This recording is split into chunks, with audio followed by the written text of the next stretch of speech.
each other's performances, and I don't want to interrupt that. Start with Michael Whitney Brown, who's a singer, songwriter, pianist, and choir director, who has shared his talents all over this country and the world. He collaborated with Paul Lika at CBS Records, recording Dancing to Your Music, which was featured on Dick Clark's American Bandstand. I think that's very cool. Currently, you will find him as a choir and/or music director for schools and churches throughout New England. Michael shares his incredible gifts of song and helps people of all ages, races, and creeds to find their voice and sing their songs into the world. A very important mission. Mary Nell Morgan Brown is a professor, a W.E.B. Du Bois scholar, and an a cappella singer of traditional spirituals and other genres of music, including the blues and popular songs. Her singing and teaching have taken her to the stages and auditoriums at Cafe Lena, the People's Voice Cafe in New York City, the Egg in Albany, the Folk Factory, Bard College, Albany, Georgia State University, SUNY, Xavier University, the University of Illinois, and others. She has been a member of the People's Music Network, Songs for Freedom and Struggle, for more than 25 years, and she's performed with the late Pete Seeger and other well-known singers and songwriters. And I first met Mary Nell, I don't know how many years ago it was now, when you were a visiting professor at Williams, teaching about Du Bois there. We all drove up from here to hear your lecture, which was wonderful. Wanda Houston is an actress, vocal stylist, and coach, and singer, of course, who began learning her craft very early with her family in the churches, theaters, and schools of Chicago. Her professional work began right after high school and a college music degree, where she toured throughout the U.S. and Europe in musical theater, film, and television. Her work on and off Broadway led the way to further her musical experience here in the Berkshires and beyond. And we're very lucky to have her here, right in our neck of the woods here, where she does many performances. And for more information, you can visit her at wandaworld.biz. Thank you to all three of you. Wanda and Michael, I think you're coming first.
Tradition, the African American tradition.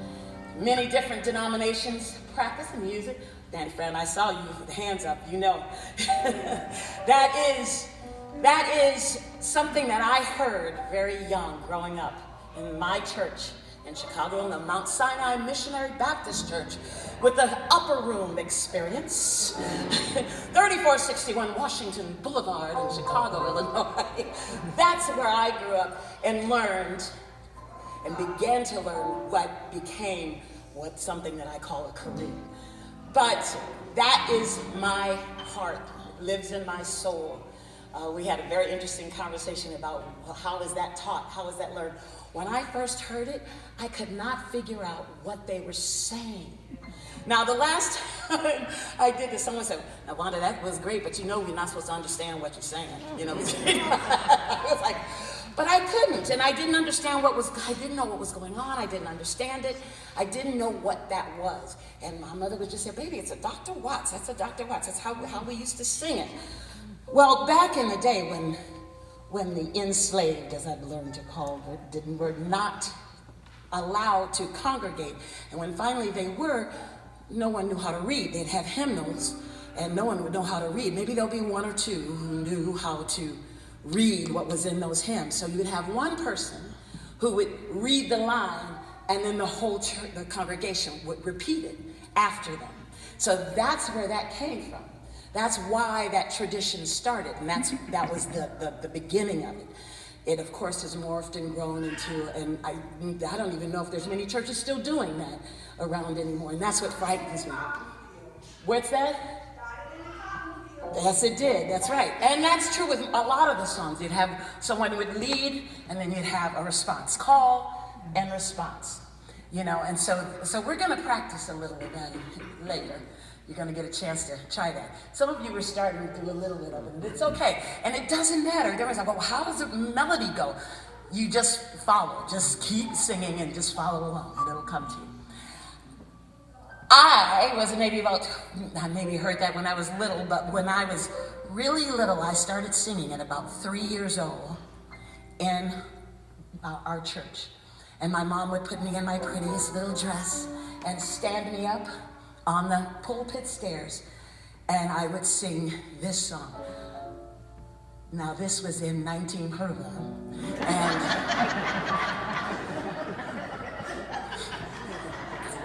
and I was only 3, and it went something like this.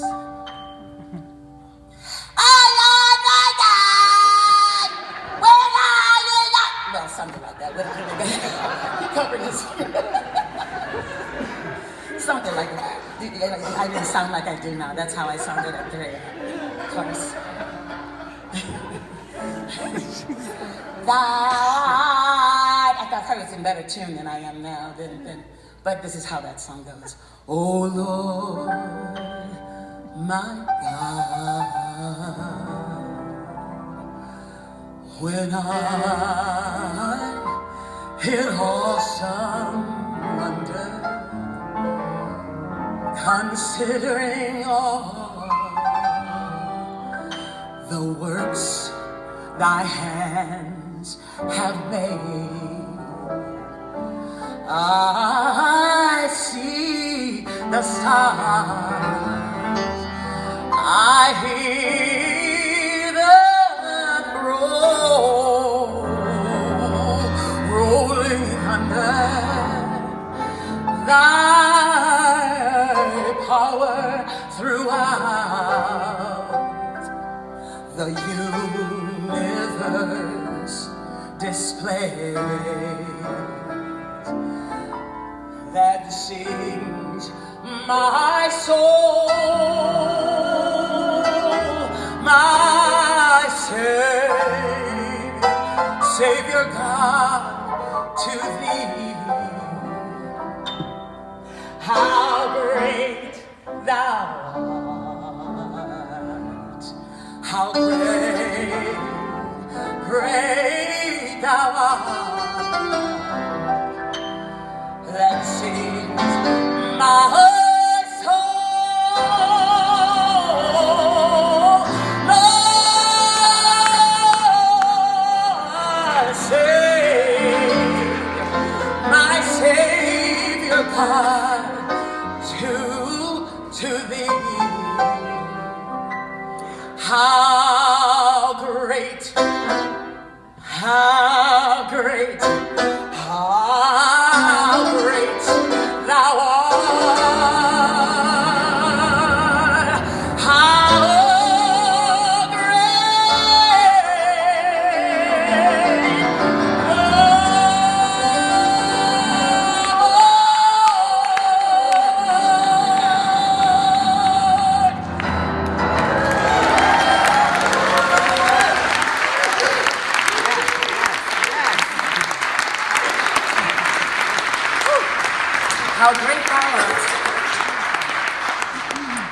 Of course, I didn't sing it quite like that at 3.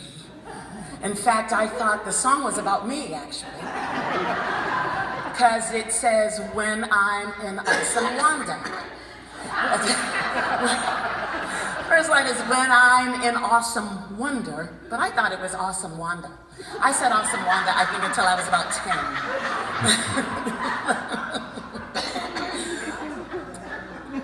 10. So when I was about 5 or 6, my father, who is a playwright and a director and producer, he had his own theater company called Newer Still Productions. See, with Mom, I sang. We had the Houston Singers, and we went from church to church. With Dad, I was in the church at the theater.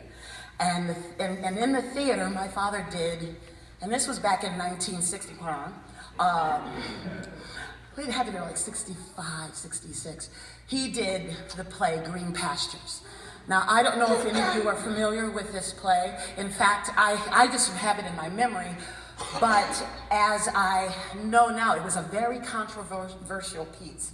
A lot of people were not happy about the way, especially the way God was depicted.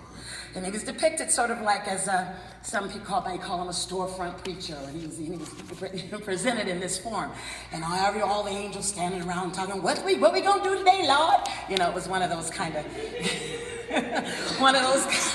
productions. So a lot of people were very upset about it. My father took the reins and did it. Now, all I remember about it was learning all of these spirituals. Now, I had heard about spirituals and we had been singing them, but I didn't quite know what all of them were. And in this production, all I remember, we did it at the First Congregational Church of Chicago. You know, it's amazing. Now, living here, I know more about what that all meant, and all I remember is sliding up and down the banisters of this church.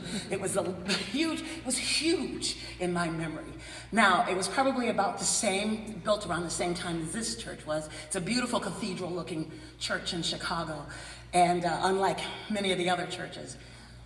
But I just remember hearing these songs, and one of them was this one. Now, this song is usually done with a choir. But I'm going to give it to you the way it might have sounded out in the fields. In that great getting up morning, fare thee well, fare thee well. In that great getting up morning, fare thee well, fare thee well. In that great getting up morning, fare thee well, fare thee well. In that great getting up morning, fare thee well, fare thee well. Oh, I'm going to tell you about the pastor coming out, fare thee well. I'm going to tell you about the pastor and the Savior, fare thee well, fare thee well. I'm going to tell you about the pastor and the Savior, fare thee well, fare thee well. Oh, I'm going to tell you about the pastor, fare thee well. In that great getting up morning, fare thee well, fare thee well. In that great getting up morning, fare thee well, fare thee well. In that great getting up morning, fare thee well, fare thee well. In that great getting up morning, fare thee well.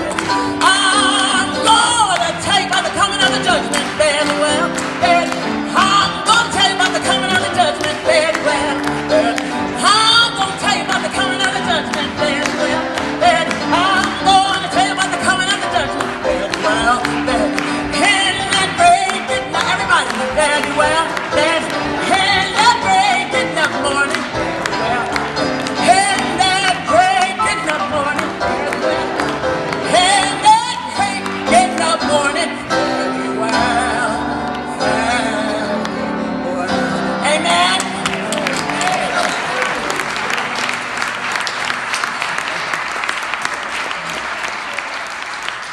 And then you might hear, sometimes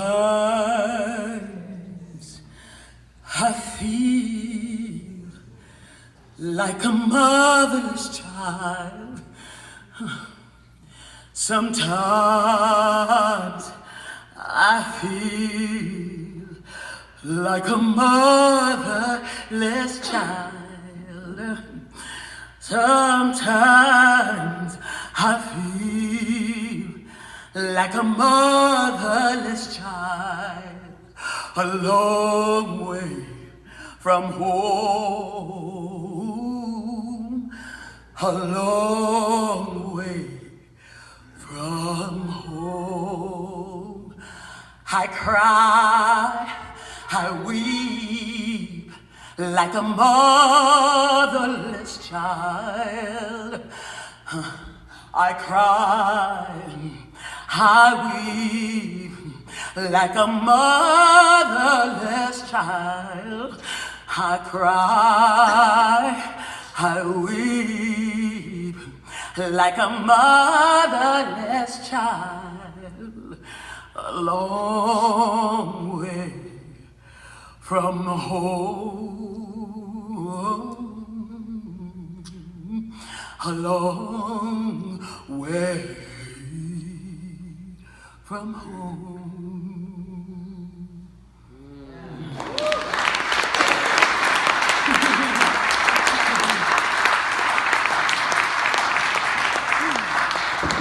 That one always made me cry when I heard my grandmother do that one. And then, some of these songs, they what I know now of them, they were songs that not only were songs that made you feel good, some of them made you feel good and right away, some will make you cry. And then some were somewhere in the middle.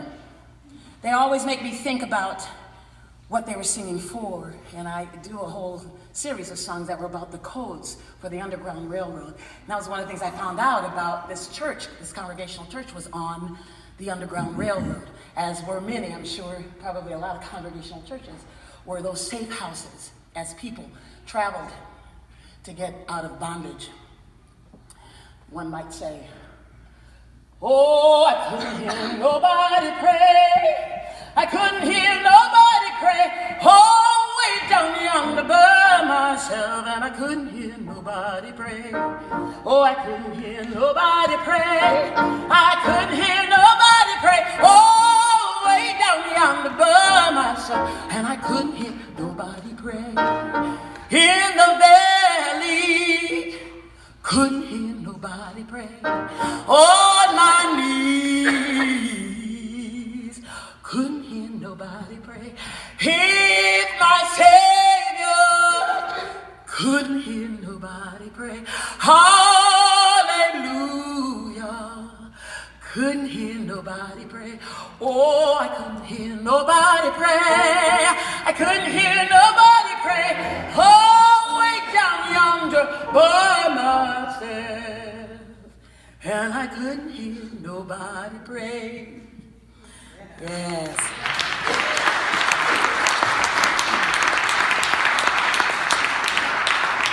Now these songs were done in the church, and we heard them, and as a young person growing up, they were just the songs we sang. I didn't think much of what they were about. I knew they were spirituals, Negro spirituals as they called them back then.